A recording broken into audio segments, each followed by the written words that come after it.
Welcome to another episode of the Endurance Physios Podcast. My name is Dr. Sam Rockwater. I am joined, as always, by Dr. Will Gonzaba. How you doing, Will? Doing great, Sam. Ready for another episode, dude. Yeah, man. I think today's is going to be a really good one, too. Today, we are talking about barefoot running, all things barefoot running, kind of what started the craze, what really the goals of barefoot / minimal running are, the downsides of barefoot running. There are many. Spoiler alert. How to incorporate the minimalist shoes into training and daily life, and then also to who should avoid minimalist shoes, which is arguably probably the most important topic that we need to cover in this. Let's just jump right in. Will, tell me, how did barefoot running start?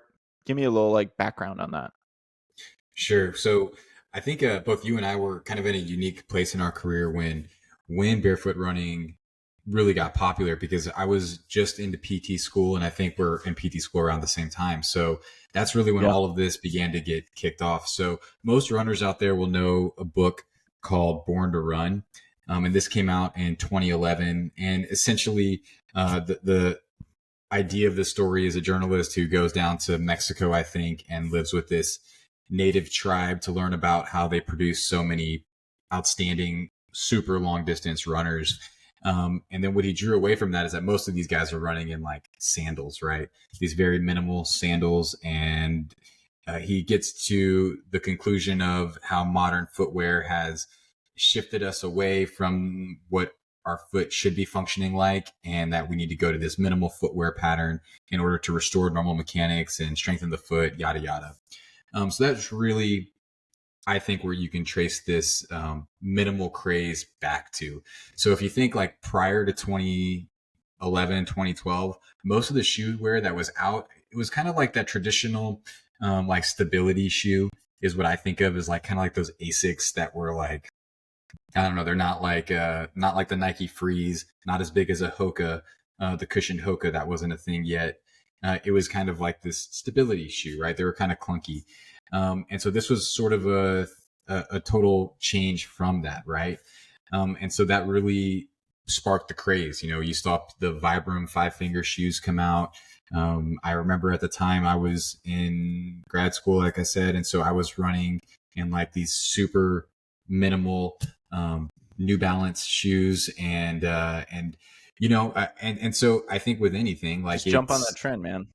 Yeah, that's, well, one, the colors were better, so that was a Try plus. it. Why not? Try it. Why not? I think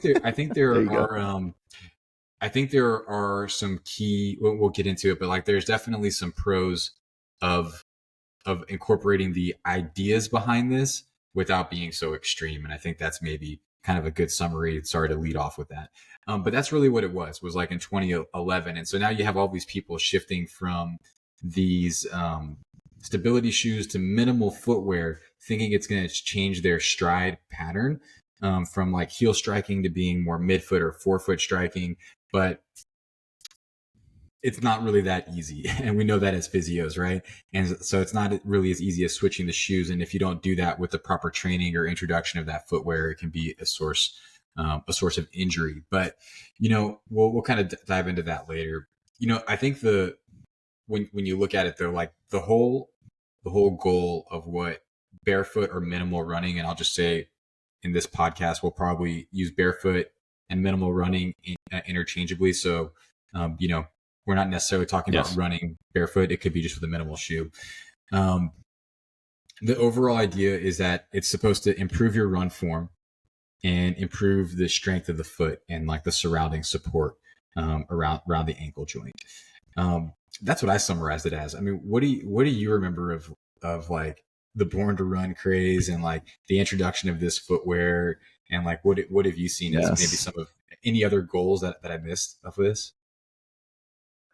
I mean, it was a super controversial book, especially for research and stuff like that. And then it kind of did a little, almost waged a little war of minimalist versus shod, which is considered, a shod shoe is considered a cushion shoe. and it seemed to almost like wage this like research war onto which one was better. And people would have heated debates about it. Like I remember going to some conferences and people were like getting into it when they were kind of defending one or the other. But you're right, 100% accurate. Same as what I remember is that those, like the idea behind minimalist shoes was that you're to try and one, strengthen your foot. So you're essentially supposed to use more intrinsic muscles within your foot. And then also two is supposed to improve your form slash make you not heel strike. So make you more of a midfoot or forefoot striker. So land on like the balls of your feet or on the toes of your feet, or essentially land almost like flat footed, not necessarily like so much like heel first, like what we do, like what most runners do.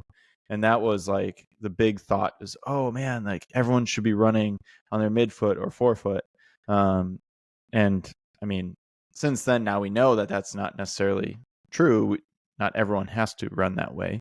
There are plenty of people who are super effective running heel striking, especially super long super long distances. Absolutely. But that was kind of like the very beginning of kind of the debates between should it be minimal, should you wear a really thick shoe, and then obviously Hoka came along, and that was another shakeup. The running shoe world was it was a crazy couple of years actually thinking about it. Like you got this minimalist idea, and then all of a sudden, boom, out of nowhere, Hoka comes up, and you're like, who are these guys? With just a big puffy like cloud cushion pillow underneath your foot. Just total other end of the pendulum that you have. People like extremes. So I think that I don't applies to know. like so many different Yeah. things. So, like, and people are so quick to say like it's always this or it's always that, and that's never the case. Like never ever. But yeah, Never is. Like when you think about that, like I think of even like remember Newton shoes? Like I don't know if those are still out, but like basically they were Yes. designed with those I think like they're still around, man. I think they are too. I never see them here locally, but I think What are they I think called? you're right. Foot They are around. pods? Or no, what were those called? Those little What were the like things little that went over bumps the on the bottom of the metatarsals. Newton shoes? I don't remember. Yeah. I don't remember. But those that was I can't the whole remember. idea was to like force you to be midfoot or forefoot On strike those. pattern. Yeah. Yeah. But yeah, Almost to like it train was it / run in it all the time. right. I Yeah. think I remember at the time. So I was let's see. So prior to Born to Run, I was in college and I had just gotten my first like private triathlon coach. And at the time, I was dealing a lot with shin splints, like with any bit of running. And I had no form coaching before, like was very, very novice.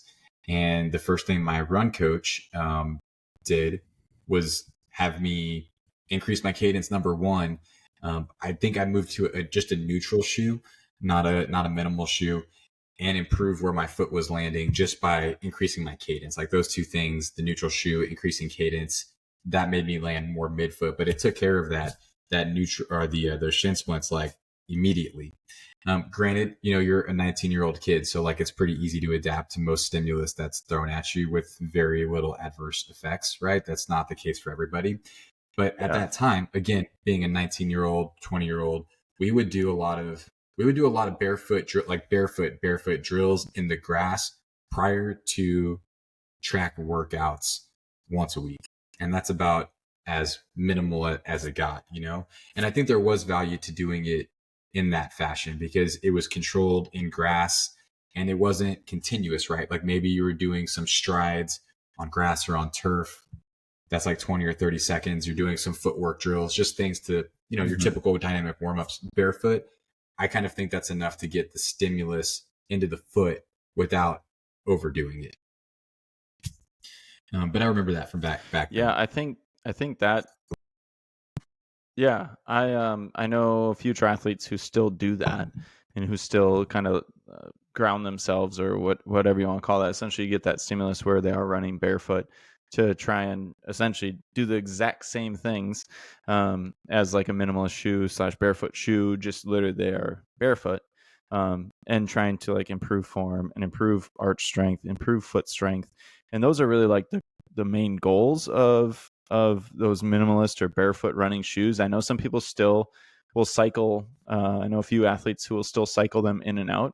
So they'll wear those shoes, for, the warm up or whatever, or, they'll use them for very specific like track stuff. And then they will go and put on their other normal training shoes. But I mean, we can obviously talk about more about how to like incorporate them later. But what do you think are like the biggest downsides of minimalist shoes? We kind of pumped them up about like, oh, they're so good with form, or they can potentially be good with form. I guess they're not necessarily proven to be good with form, but they can be. Mm-hmm. And it builds up arch strength, builds up foot strength. But like, what are the biggest downsides to them? Because there are a lot. Yeah. Yeah. So I think the first would be just kind of understand what we mean by like a minimal shoe wear. I'm going to say that that's something that's minimal cushion at the bottom of the shoe, so very thin, and then it has a zero drop, so meaning that the heel height to the forefoot height is the same size, right? So it's flat all the way across. Okay, so knowing that, right, you've removed cushion and you've taken that heel toe drop out of the equation, regardless of how your foot hits the ground, whether you're heel striking or midfoot or forefoot striking, you're going to be putting more stress onto your calves, onto your soleus, which is another muscle in the posterior leg, and into your Achilles tendon and plantar fascia. So just by removing that cushion and removing that lift at the heel, you're automatically putting more workload on those muscle groups. And there are people that would definitely be contraindicated to. So meaning like if you have plantar fasciitis, if you have an Achilles issue, we'll kind of get into people who should not do it, but just think like immediately just by putting that shoe on, those muscles are working hard. So that's one of the downsides. I think that the other one is just people who tend to overdo the training in the minimal shoe wear. Like you said, there's a way to incorporate it. And that's just moderately to minimally, right? Like you just can do a little bit of it in order to get that stimulus that you're looking for, right? So, but when you see these people that it's their speed workout, it's their daily shoe, it's the long run, that's just, in my opinion, like that will catch up to you at some point. And even if it's not, I would question whether you would just run better and be more comfortable if you were in, it doesn't have to be a very built up shoe, but just something that had a little bit more cushion and a drop, which kind of gets me to my next point that sometimes more cushion is good. Like I remember this so vividly. This was kind of coming out of this like probably 24. It's good, man. Yeah, I agree. Like it's a good thing. People talk about cushion like it's bad, but like I remember in 2014, I think, out of my tri season, I was still racing in this minimal shoe and I couldn't get it again. And so I had to go to something that was more cushioned. And I was like, oh my God, this is life changing. Like I was immediately so much faster by just having still a neutral shoe, but just it had more cushion. So I think you look at like that's so much less shock and less force that's going into the foot and into the legs. Like why wouldn't you want that for distances or for racing? And then lastly, I think that, go ahead, man. Do you have something on that one? No, fire away. I'll shoot afterwards. Okay, cool. Go on. You're on a roll. You're on a roll. Okay. Lastly, they talk about these as like an injury prevention, like this minimal shoe wear as an injury prevention. And that's just not factual. So when I was in grad school, we did research on this. Again, that was right during this phase. And so we studied a group of marathon runners over 2 years training for the same marathon, right? In 2 subsequent years. And what we did was we did a video analysis of them running through a chute during a training run. So this was actually in the field. They did before and after summaries. And as they ran through the chute, we documented what type of shoe they were in. So was it stability, neutral, or minimal? And then what foot strike pattern they had. So were they heel striking, midfoot, or forefoot striking? And then through their questionnaires, we were gathering what their injuries were throughout the course of these 2 years of training. And what we found was that, so then we could classify these into different groups. Okay, so these are all our forefoot strikers, our midfoot, and our heel strikers. And then we could compare, did any of these groups have differences in the occurrence of injuries? And none of them did. They all had the same occurrence of injuries, despite what type of shoe wear they were in. The only thing that, and I would also say, despite what their foot strike pattern was, so whether they were forefoot, midfoot, or heel strikers, none of those groups were injured more than the others within our research, at least. But what it did tell us was that people's foot strike pattern could help us predict what injuries they would sustain. So if they were forefoot striking or midfoot striking and in a minimal shoe, they were more likely to have calf strains, calf, Achilles, plantar fascia. Just as I was saying, one of the downsides are like you're going to overload those structures. So those groups are more likely to have those type of injuries. People who were heel strikers were more likely to have the knee pain and the hip pain, which is kind of what we know of heel striking when it's done incorrectly, right? If you're overstriding with that. So just to get to the point that just because it's minimal, like that's not going to prevent injuries. Like it might make you predisposed to certain injuries and maybe prevent other types, but not across the board as a blanket statement. Can you say that the minimal shoe wear is going to make you more resilient of a runner? Yeah, I think that's been kind of more of like what exactly, like in the research, it's some research is like pro minimalist shoe and some isn't. And I think you're spot on, and like your summary of like what research you did is really like probably the best like use of minimalist shoes is that you might like get a stronger arch, but you might also predispose yourself to a different type of injury, and that like shock absorption. Like the reason why like when you heel strike you get a whole bunch of knee and hip pain is because people when they land on their heels, all that force, we call it ground reaction force. So that ground reaction force comes up through your heel. And normally you will try and have your calves, quads, hips, hamstrings, everything, all your muscles. Normally you'll try and essentially attenuate or slow down that force or decrease that force or absorb it. But sometimes your knees will take, actually all the time, your knees will definitely have some sort of piece to it, as well as your hips and your low back. That's why a lot of runners also still have like low back pain, and most of the time they're heel strikers. Is it bad to heel strike though? Absolutely not. Right? Because if you all of a sudden if you change your foot strike pattern, it might be really hard to a run like that all the time. I don't know about you. I know I have tried like different cadences and tried different foot strike patterns, and after about 5 minutes, maybe 10 minutes is super concentrated, I immediately go back to heel striking just because that's my natural pattern. The faster you run, the more you run on more towards the balls of your feet. But like, in a marathon, very few people, even a half marathon or even like a 5K or 10K, most people cannot maintain a certain type of foot strike that is not their natural foot strike, just because inevitably you're going to get tired and fatigued and or forget to look at it. So, yeah, I think that the stresses on the body are really worthwhile.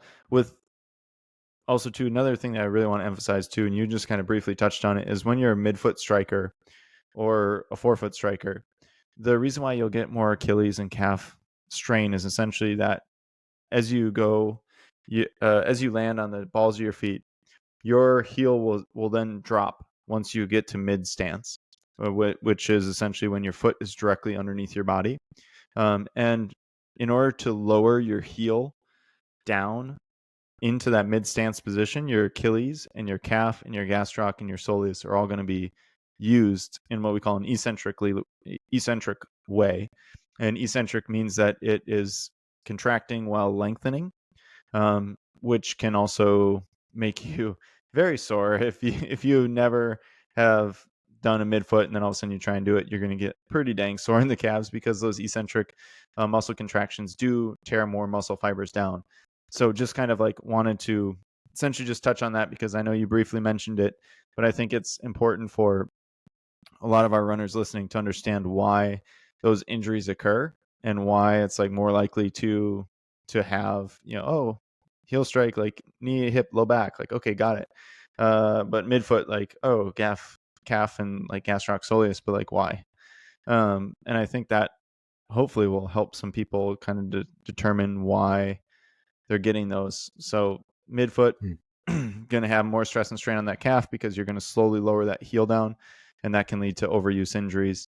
Versus if you heel strike, you're going to have more shock and force going up through your joints and into like your low back. You're not quite going to use your muscles as much, which is exactly what you were talking about in terms of predisposing you to new injuries versus old injuries, right? So you might take away your low back pain with running, but it also too might create an Achilles tendinopathy or tendinitis for you.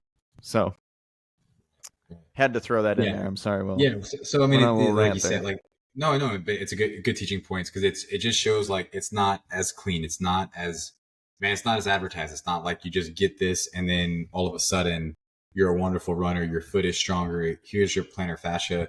Yes. Fix the Achilles tendinopathy. And I think that's the disconnect that I see with some of my clients where they're like, okay, well, um, shouldn't I then be in a zero drop shoe all day and that will help my plantar fasciitis because like my foot needs to get stronger, right? You're telling me that's a thing. So why would I not want to be in the shoe? And Take it's it and like, run. Take it and yeah, run. you know what I mean? So the way Take it's it and run. advertised Yeah, oh, is yeah. like it fixes all of that, but you have to, it's just so much more complex than that, right? Um, it may be in the asymptomatic, Yeah. the person who doesn't have symptoms, it's a good way to begin to introduce stress. But I'd even argue if you're doing high mileage and you're not used to walking around in a zero drop shoe all day, like that should probably be introduced conservatively if it's even appropriate, you know? But that does kind of bring us up to our next topic. So I think that we can agree. We're not just trying not to bash the minimal shoe wear. I mean, I think that there are some pros to it. It just has to be done the right Time way. and a place So for sure. time and a place, right? So Yes. I know you probably get this a ton in your clinic. So what are some of the ways that you educate your clients on like how to incorporate minimal shoe wear or some of these principles into their training or into their daily life? Yeah. So I start at like the very basics, but there's a few questions normally that I'll ask them what type of shoe that they have currently. So say they're coming from Mizuno running shoe, because Mizuno is historically what we call a traditional drop shoe. So it's a 12 millimeter drop, which means that the heel height is 12 millimeters or 1.2 centimeters higher than where the forefoot sits. So it's a 12 millimeter drop shoe, which is considered on the higher end of shoes. A lot of shoes now are anywhere from 3, 5, 7, normally somewhere in that range. But say if they're coming from a 12 millimeter drop shoe and they want to go straight to a zero drop shoe, normally I will advise them that that's a very bad idea to just go straight into it. Um, Normally I will have them try and go from like a 12. Hey, why don't you try a 7 or a 5 millimeter drop shoe and see how that goes with your running? Slowly build it up, incorporate, that into maybe one or two of your runs throughout the day, or, throughout the week, excuse me. Um, if they want to go from, say, a traditional drop shoe, so a 12 millimeter drop shoe immediately into a zero drop, I normally will tell them, hey, you're not going to run in these, but I want you to walk around throughout the day just for, half a day and see how it feels. Um, and as they walk around, then they're going to slowly start to get used to them. Once they get used to them, then I'll have them do the full day, and then I'll have them walk around in the full day. I'll have them go out for walks, like say they have a dog. I'll have them, hey, why don't you walk your dog in your zero drop shoes, see how they feel. I will also too have them do shorter runs within like in their zero drop shoes as well. And then just make sure that they're really conscious of how it feels and what is exactly going on, and making sure that they're not getting any more injuries. And if they're starting to develop hot spots, that they come talk to me and we can essentially adjust as needed. But that's kind of how I'll start. And then once they get once they feel like that's pretty good with the dog walking and they're able to walk in them full time and they're able to do, a run or two a week and it's a short run, then I'll have them start incorporating in 3 days a week and then 4 days a week. And then, if they run 5 days a week, then I'll have them run 5 days a week in them.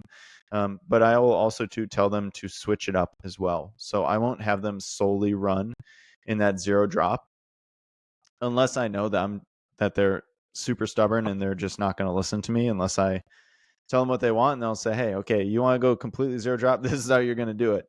But otherwise, I'll say, hey, why don't you try a couple runs in these? Your longer runs still wear your middle of the road drop or your high drop shoes. It's not going to affect anything with your zero drop, but that's kind of like the slow, gradual progression that I will use to essentially like get patients into that zero drop, whether they want to go right away or if they want to like wait or kind of slowly ease into it, or they're just kind of I call them zero drop curious. But what do you do, Will? Do you normally do it the same way, or Yeah, I think the for those zero drop gradual curious people? zero. I'm curious. You know what I like to ask is like, what is your perception that you're going to get out of the zero drop shoe? Like why? Like why? Number one, like let me just understand like what you want. Why was the purpose? Because I think that can help dictate some of the education and just kind of understand where they're coming from. I'm with you on the gradual progression. I think you gave a nice summary. I think that can look different for everybody, just kind of based on where they're at. So I'm with you 100% on gradual progression.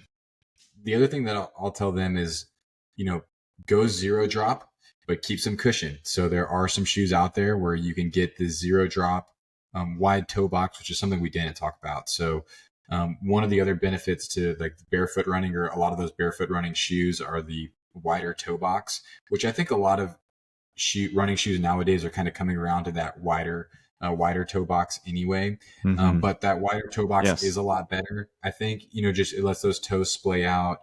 And that can prevent like a lot of different issues. But so go zero drop to answer your question. So get a zero drop shoe, but keep it as a cushion shoe, like an Ultra, for example. Like all of their shoes, for the most part, I think except for one model, are zero drop shoes, but they have various amounts of cushion, and they all have the wide toe box. So to me, that's your happy spot, because you get the zero drop, you get the wide toe box, and like those are basically, to me, the two biggest benefits to running barefoot. So like running that, I can't ever think of someone I would recommend running or training in like a Vibram 5-finger shoe. I saw someone in my neighborhood. He did a long run, man, because I left to go run an errand, and I saw him running down my street, and I came back an hour and a half later, and he was still running in the neighborhood. And I was like, damn, that's a long way to be going in those Vibrams, man. And I don't want to say like that's reckless, but I don't know, man. That just seems like you're asking for a stress fracture or something to happen, man. So my education of my patients is like, go zero drop, but keep the cushion, and then just basically using like an Ultra. I plug for them there. And then I think have you ever heard of Topo shoes? Oh yeah. Actually, I have. I've done. Sorry, real quick. Have you ever heard of Topo? Yeah, I have heard of them. They have like a 3 millimeter drop but wide toe box. Okay, so cool. Their idea is that they're kind of like in between. Yeah. And just I think curious. actually, anyway, sorry, continue. No, I have, and I actually did a run analysis with a guy, and he really liked Topos. I actually never had seen them before, and he brought in like 3 or 4 different pairs of them, and like we did analysis in those actually versus a couple other shoes, and it was pretty interesting. But yeah, I've heard really good things about them. I do want to try them. I think Ultra also just came out with a 4 millimeter drop road shoe, which I'm pretty intrigued by, because I feel like they do a really outstanding job on their other products. I don't personally run in Ultras, but I really like them in the day to day. But I would be interested to try that, because I feel like they innovate well. So I would say probably the last thing that I recommend for patients that are kind of just think about ways you can achieve what zero drop shoes advertise other ways. And so one of those things you can do is strengthen the arch just by strength training barefoot. So I always tell my patients, like, you can pretty much make any standing exercise a arch exercise if you're being cognizant of how your foot is engaging the ground. And I don't think we have to go into like the mechanics of that, but I think where you put your intention behind your movement can have a big effect on how you recruit the foot. So you can train the foot, you can get it stronger just by strength training barefoot. So I think that's, for a lot of people, that's probably enough stimulus that you need to get those strength gains. Yeah. Yeah. No, absolutely. And I think, there's lots of different ways that you can strengthen the foot. And I think that's a really important thing to note, especially when you have runners who are like, who that's their main reason why they want to do like zero drop or minimalist shoes is because they want to try and strengthen their feet. You're like, well, there's a lot of other things that you can do to strengthen your feet.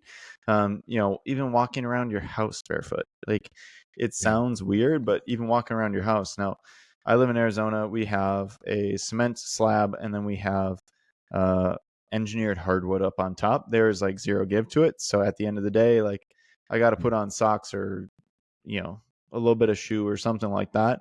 But otherwise, though, I will try and walk around barefoot just to try and make sure that I'm strengthening my feet, because during the day when I'm in the clinic, I'm in shoes all day, all day, all day. And so, for like 10 hours at a time, 10 plus hours at a time. So I want to make sure that, I'm still getting some strength in my feet. I'll also too, pop my shoes off, and also try and like balance with some runners and patients and athletes that I'm training, just to try and help also build up foot strength. But I think we should talk about foot strength in a different podcast, because there's a lot of Totally different, agree. really good info on there. There are We a lot should of do really that good as a live. info that we can talk about in terms of like foot strength and like how to do it. I love Yeah. foot Yeah. strengthening. It's one of my favorite Like things to that. do. Man, it's just so cool. It's a fun thing to nerd out on. You're such a nerd. But dude, we should do that as just from the ankle down. Just from the ankle down. We should do that as a I like that. live stream. Live stream? So we could demo some All stuff. right. Would that be possible? Sure. Yeah, we can try Sure. it. Why We can not? try it. Yeah, I'll bring the Why Mobo not? board. We'll bring Won't hurt. toys. It'll be fun. Yeah, we'll try it. What the Yes, hell? it'll be great. I'll bring my Mobo board Yeah. too. We can have a Mobo board party. Yeah, that sounds awesome. Can we do a whole podcast All from right, a Mobo now, board? no, no.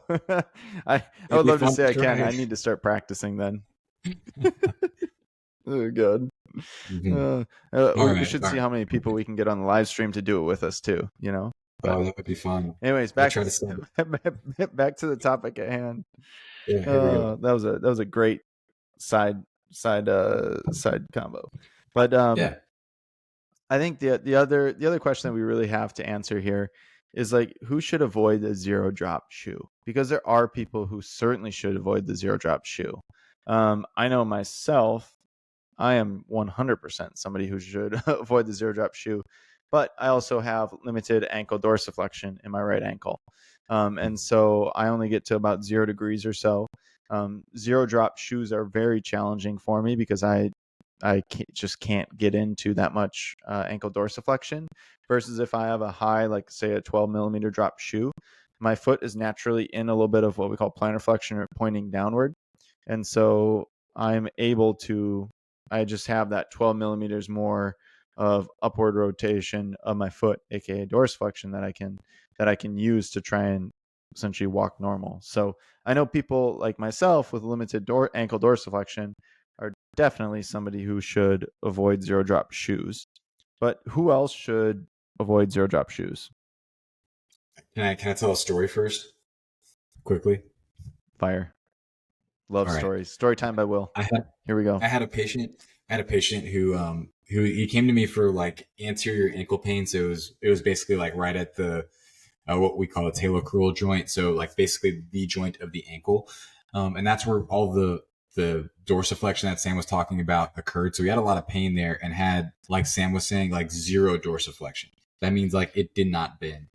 And he was always like, I should run in zero drop shoes, right? And I was like, no, absolutely not. That's the opposite of what you want to do. And towards the tail end of he was feeling so much better. And then he went to go do a speed workout, which he had never done in a long time, probably like a year. Went to this track club, did 800-meter repeats in like those, I forget the brand, but they are so flat. Like they're not only minimal, but there's like 0 cushion under there. And it just lit that ankle up like so badly. It's like, dude, come on, man. Like, not for you, not for you. So if you know you have limited ankle dorsiflexion, so like the ability to bend it, that's just not for you. Other people who I think should definitely avoid the zero drop low cushion shoes are people who have a history of or active plantar fasciitis, Achilles tendonitis or tendinopathies, or if you've had repeated gastroc strains or an active one. We mentioned it earlier, and Sam alluded to it now, but like you go zero drop and you're just loading all of those muscles, the plantar fascia, the Achilles tendon, the gastroc, the soleus, so much more. And so that's really not a good indication to do that. You got anything else? Anything else to add for people who should avoid the zero drop minimal? I think the only other real like person who like kind of like is more of a yellow flag is anyone who has any sort of instability. So somebody ankle instability. So somebody who is sprained their ankle ligaments repeatedly or sprained or rolled their ankle repeatedly. I also fall into that category. So I am two out of the three strikes there between limited range of motion, repeated ankle strikes. I knock on wood here, do not have any plantar fasciitis, Achilles tendinopathy, or gastroc strains. So we're going to try and keep it that way. But I think people who also just have a lot of instability in that ankle, because as you go into that midfoot, again, you're going to use a lot more intrinsic muscles of your foot. If you're not strong enough, that foot and ankle and the ligaments that kind of hold everything tight and taut together, that is going to stretch out. You're going to roll your ankle, and or you're going to predispose yourself to more injuries, like we've already talked about. So I don't want to beat a dead horse with that, but it's certainly something also too to be kind of cognizant of. That's all I have for I can really think of people who should really like avoid the zero drop. Like I said, I think there's a good time and a place for them. And there's certain people who should be running in them, or certainly people who shouldn't be running them, myself included. But I don't know if there's anything else that you want to kind of touch on, Will, for like barefoot running and zero drop shoes. No, I don't think so. I think we summarized who shouldn't do it, and I hope that this episode didn't come across as us bashing it, but more of just shedding a light as to like when it's appropriate and when it's definitely not appropriate. So hopefully you guys can just identify which group you fall into, and have some better definition as to like whether this is actually good for you or not, because it'll always be advertised as like a really great thing. And so you just have to be educated on is it actually going to do what it's telling you it's going to achieve. Yeah. And the other thing too is if you're not sure, please go seek a medical professional who can help walk you through that, somebody who's qualified and somebody who, knows running and knows what zero drop shoes and what their forces that they produce and that kind of thing, and just go talk to them. If you don't know, you're more than welcome obviously to message Will or myself. Instagram's probably the best way. My Instagram is the Endurance Physio, THE, and then a second E. So it's two E's for the and endurance and then physio. Will, what's your Instagram so people can message you too? Yeah, you can get my personal Instagram at Will Gonzaba, and then you can get my business, my clinics at Almost Park Physio. That's OLMOSPARK PHYSIO. Beautiful. Mm-hmm. Well, I think that's good, Will. Yeah, That was fun actually to talk about. It was really good. So thank you everyone for listening. Please like and subscribe. Do a review. That would be wonderful because then more people can find us on that lovely thing called an algorithm. But even better, if you can, please send a friend this podcast so then they can learn and then they can hopefully get some entertainment out of it. Will, you got something else there? Yeah, I had it, but then I forgot it. It's gone. I'm sorry. Oh, I'm sorry. gone. It'll be back next episode. That's okay. Yeah, it's gone. I'm sorry. There you go. Awesome. You're good. All right. Awesome. Thank you guys for listening. Please like, share, follow, subscribe, and more importantly, send it to a friend. Otherwise, we will see you guys on the next episode. Thank you. Thanks, y'all.